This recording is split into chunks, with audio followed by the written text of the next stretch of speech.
Tahun 2025, Indonesia menghadapi tantangan serius. Meningkatnya angka pengangguran di kalangan lulusan perguruan tinggi. Apa yang menyebabkan fenomena ini dan bagaimana pemerintah meresponnya?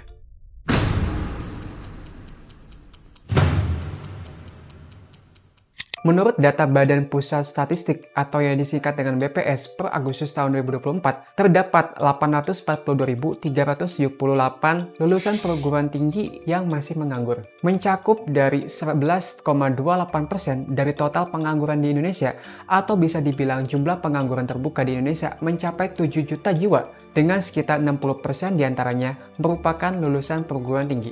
Ironisnya, tingkat pengangguran di kalangan lulusan perguruan tinggi lebih tinggi dibandingkan mereka yang hanya lulusan SMA atau SMK. Pada tahun 2023, tingkat pengangguran lulusan di universitas naik dari 4,8% menjadi 5,18%. Mendikti-Saintek, Sartyo Sumantri Brojonegoro mengidentifikasi beberapa faktor penyebab meningkatnya pengangguran di kalangan lulusan perguruan tinggi. Salah satunya adalah ketidaksesuaian antara keterampilan yang diajarkan di perguruan tinggi dengan kebutuhan industri. Industri kita misalnya, industri yang ada itu sekarang kan di Indonesia relatif teknologinya kan rendah. Kita nggak punya high-tech industry. Akibatnya lulusan perguruan tinggi yang punya kemampuan yang hebat, teman-teman kita yang talenta hebat-hebat ini, dia nggak mau juga kerja di perusahaan atau industri yang teknologinya masih rendah.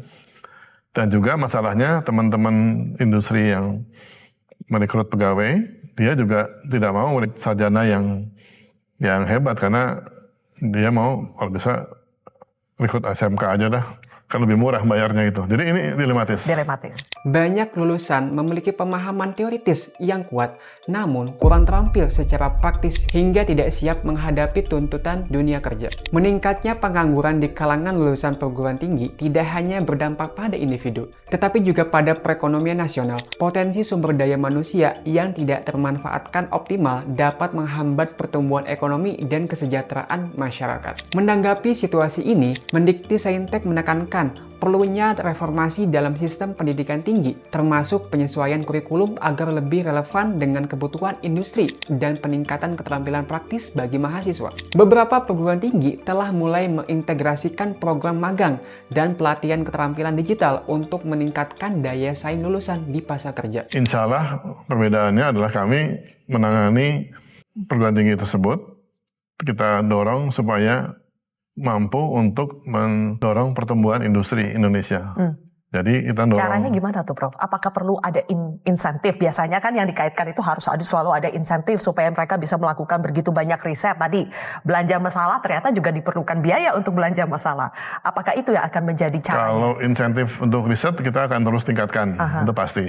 Kita punya dana EPDP yang cukup besar. Dan EPDP menurut Presiden itu di bawah kewenangan kami untuk memanfaatkannya, baik untuk beasiswa maupun untuk riset. Tapi juga kita minta pada pemerintah supaya menginvestasi dalam bidang industri. Industri tidak bisa kita hanya menggunakan dana yang ada, kita perlu investasi. Mendatangkan perusahaan asing, investasi sini. Gitu. Kita perlu mengundang industri besar luar negeri untuk investasi di sini dan bangun pabrik di sini. Dengan begitu kita membuka lapangan pekerjaan untuk alumni kita yang punya potensi luar biasa. Dengan kolaborasi antara pemerintah, perguruan tinggi, dan industri, diharapkan tantangan pengangguran lulusan perguruan tinggi dapat diatasi, membuka jalan bagi masa depan yang lebih cerah bagi generasi muda Indonesia. Apa pendapat Anda tentang meningkatnya angka pengangguran di kalangan lulusan perguruan tinggi? Bagikan pandangan Anda di kolom komentar, share apabila konten ini bermanfaat untuk Anda. Ikuti terus penelusuran depth investigasi lainnya.